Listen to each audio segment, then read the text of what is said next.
కవిత తాజా వ్యాఖ్యలపై నెటిజన్ల ట్రోల్స్. ఇటీవలే కేటీఆర్కు ఏసీబీ నోటీసులు. అయితే ఇక్కడ ఇట్లా ఎందుకు రాశారంటే, మొన్న లేఖ లీక్ అయినప్పుడు కేసీఆర్ చుట్టూ అన్ని దయ్యాలున్నాయి, కేసీఆర్ ఒకటే దేవుడు, కేసీఆర్ ఈజ్ ద లీడర్, ఆయనే ఫర్ ఎవర్ కేసీఆర్ లీడర్, ఆయనకు తప్పితే నేను వేరే ఎవరికి పనిచేయ, ఎవరి నాయకత్వాన్ని నేను అంగీకరించా అని చెప్పేసి అటు కేటీఆర్ అన్నది. చుట్టూ దయ్యాలు ఉన్నాయని మరి సంతోష్ రావు అన్నదా, హరీష్ రావు అన్నదా, ఇంకో రావు అన్నదా భగవంతుని కెరక. వేరే వాళ్ళకు నోటీసులు వచ్చినప్పుడు కనిపించినంత స్పందన, కనిపించినంత డిఫెన్సు కేసీఆర్ నోటీసులు వచ్చినప్పుడు ఎందుకు కనబడాలి? కేసీఆర్ గురించి నేను మహాధర్నా చేస్తా, ఇట్లా రకరకాలుగా అయితే కామెంట్లు చేసింది కవిత. మరి ఏమైందో తెలియదు. ఉన్నట్టుండి మధ్యలో ఈ విచారణ సమయంలో కొంత సైలెంట్ అయింది. కేసీఆర్ కలవడానికి ఫామ్ హౌస్ కూడా పోయినట్టు కూడా మనకు అనిపించింది కొంచెం. సో ఇట్లా రకరకాల భూ సమస్యల గురించి కూడా ఫోన్ చేస్తూ ఉంటారు. సో ఇక ఈ దెయ్యాలే దోస్తులు అయ్యారా కంటిన్యూ చేద్దాం.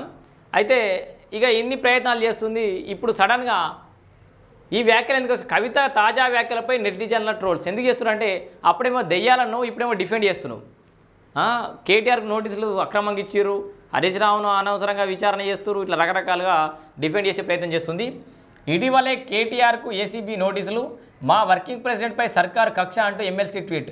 గతంలో కేసీఆర్ ఒక్కరే తనకు నాయకుడని కామెంట్. ఎమ్మెల్సీ తీరుపై బీఆర్ఎస్ పార్టీలో చర్చ. కేటీఆర్పై కేసు నమోదు. సో కేటీఆర్కు ఏసీబీ మరోసారి నోటీసులు ఇవ్వడంపై ఆ పార్టీ ఎమ్మెల్సీ కవిత స్పందించిన తీరు అందరినీ ఆశ్చర్యానికి గురిచేసింది.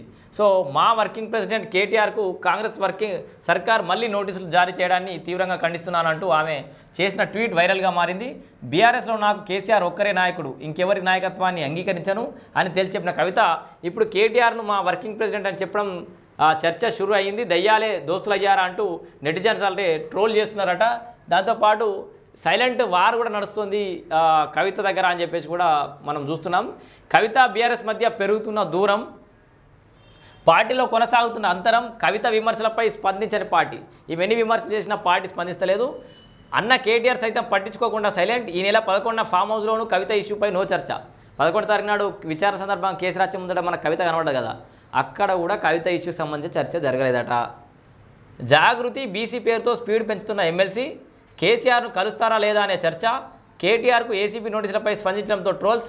పార్టీ కార్యక్రమాలు నిర్వహిస్తూ క్యాడర్లోకి హరీష్ రావు. సో హరీష్ రావు ఏమో పార్టీ క్యాడర్లోకి పోతుండు, కేటీఆర్కి దిక్కుతోచని పరిస్థితులు ఉన్నాడు. కవితనేమో ఆమె పనిలా ఉన్నది. మొత్తానికైతే గమ్మత్ అయితే అవుతుంది. ఎమ్మెల్సీ కవిత బీఆర్ఎస్ పార్టీ మధ్య గ్యాప్ కొనసాగుతూనే ఉంది. ఎవరికి వారుగా ప్రజల్లోకి వెళ్తూ ప్రభుత్వంపై విమర్శలు గుప్పిస్తున్నారు. కానీ పార్టీలో ఏర్పడిన అంతరాన్ని పూడ్చేందుకు ఎవరు కూడా ముందుకు రావడం లేదు. బీసీ రిజర్వేషన్లపై బందట.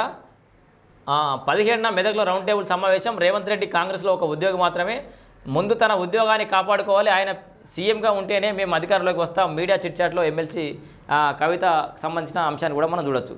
సో ఇక్కడ